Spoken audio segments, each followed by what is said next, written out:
نحمده ونصلی علی رسولہ الکریم اما بعد قال اللہ تعالی فی القرآن المجید فاعوذ باللہ من الشیطان الرجیم اذ قال لأبیہ وقومہ ما هذه التماثیل التي انتم لها عاکفون۔ ناظرین، حضرت ابراہیم علیہ السلام کی سیرت کا ایک ابھرا ہوا پہلو وہ یہ ہے کہ وہ ایک بہت بڑے کرٹیکل تھنکر تھے۔ تھنکنگ یا سوچنا انسان کا ایک بنیادی وصف ہے۔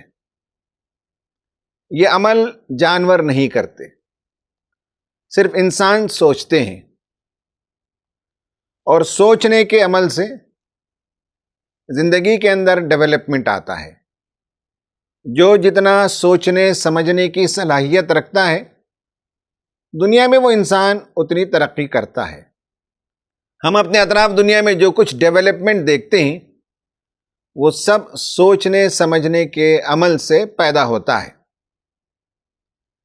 حضرت ابراہیم علیہ السلام بھی ایک گریٹ تھنکر تھے۔ سوچنے سمجھنے کی جو صلاحیت ہے اس میں ایک خاص پہلو ہے جسے ہم تنقیدی سوچ کہتے ہیں، کرٹیکل تھنکنگ۔ کرٹیکل تھنکنگ جب آدمی کرتا ہے تو دو بنیادی باتوں کو سامنے رکھنا ہوتا ہے۔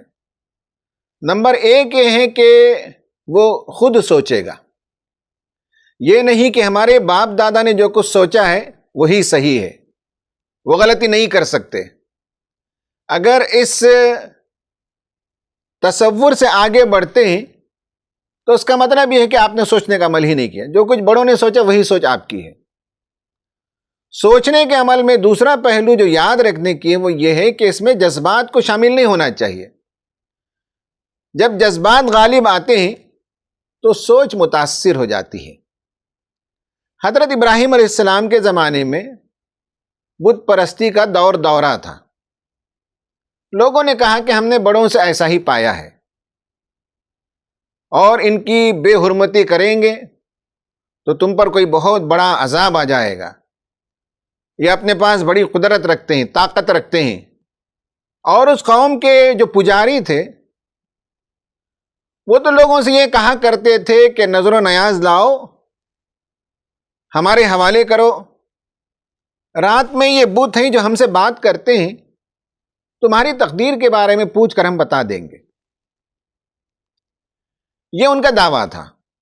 حضرت ابراہیم علیہ السلام کو یہ باتیں سمجھ میں نہیں آتی تھی۔ انہوں نے کوشچن کیا، اپنے من میں، اپنے ذہن میں سوالات کیے۔ قرآن بتاتا ہے کہ ایک دن وہ بت خانے میں داخل ہو گئے، پوچھا بت سے کہ تمہارے سامنے جو نظر و نیاز چڑھائے گئے ہیں اسے کھاتے کیوں نہیں، تم بولتے کیوں نہیں؟ یہ گویا ان کا پریکٹیکل ایکسپیرینس نہیں بلکہ سوچ کا پروسیس تھا کہ انہوں نے سوچا اور بتایا کہ تم کھاتے کیوں نہیں، تم بولتے کیوں نہیں۔ حالانکہ ان کے جو پجاری تھے ان کا دعویٰ تھا کہ یہ ہم سے بولتے ہیں۔ پھر اس کے بعد بت خانے میں جو ہوا سو ہوا۔ ہمیں معلوم ہے کہ انہوں نے بتوں کو توڑ دیا اور بڑے بت کی گردن پر کلہاڑی رکھ دی۔ صبح میں جب معلوم ہوا تو لوگوں نے کہا کہ ہمارے ہاں ایک نوجوان ہے جو اس طرح کی سوچ رکھتا ہے، کرٹیکل تھنکنگ کرتا ہے، کوشچن کرتا ہے۔ لوگوں نے انہیں طلب کیا۔ جب ان کے پجاری جمع تھے تو ان سے یہی پوچھا، اپنے باپ سے بھی یہ کہا، اپنی قوم سے بھی کہا، ما هذه التماثيل التي انتم لها عاکفون۔ یہ جو بت ہیں جن کی تم پوجا کرتے ہو یہ تو تصویریں ہیں، یہ کیا چیز ہے، ان کی کیا حقیقت ہے؟ تو پجاریوں نے کہا کہ وہ تو بولتے نہیں۔ تو حضرت ابراہیم نے کہا میں تو یہی کہہ رہا ہوں مدت سے کہ وہ بولتے نہیں، وہ تم سے بات نہیں کر سکتے، وہ تمہارے لیے نفع نقصان کا سودا نہیں کر سکتے۔ تو وہ اپنے من کی طرف گئے اور پچھتانے لگے، سوچنے لگے۔ تو کرٹیکل تھنکنگ کا سب سے بڑا ایڈوانٹیج یہ ہوتا ہے کہ جب آدمی سوچ لیتا ہے، کوشچنز فریم کر لیتا ہے اور ان کوشچنز کا جواب پا لیتا ہے تو ہائپوتھیسس رائٹ، کوشچنز کا جواب نہیں ملتا ہے تو ہائپوتھیسس رانگ، پھر اس کی بنیاد پہ وہ فیصلہ لیتا ہے، پھر لوگوں کو کنونس کرنا آسان ہوتا ہے۔ کرٹیکل تھنکنگ کے نتیجے میں سامنے والوں کو بھی سوچنے پر مجبور کیا جا سکتا ہے۔ غور و فکر کی طرف آمادہ کیا جانا یہ دعوت کا اہم ترین پہلو ہے۔ حضرت ابراہیم علیہ السلام کی سیرت ہمیں بتاتی ہے کہ جب بھی ہم لوگوں سے بات کریں تو ہم سامنے والے کے ذہن میں کرٹیکل تھنکنگ کے جذبات کو پیدا کریں، وہ سوچنے پر آمادہ ہو اور سوچ سمجھ کر وہ خود فیصلہ کرے، یہ پائیدار ہوتا ہے۔ آمین وآخر دعوانا ان الحمد للہ رب العالمین۔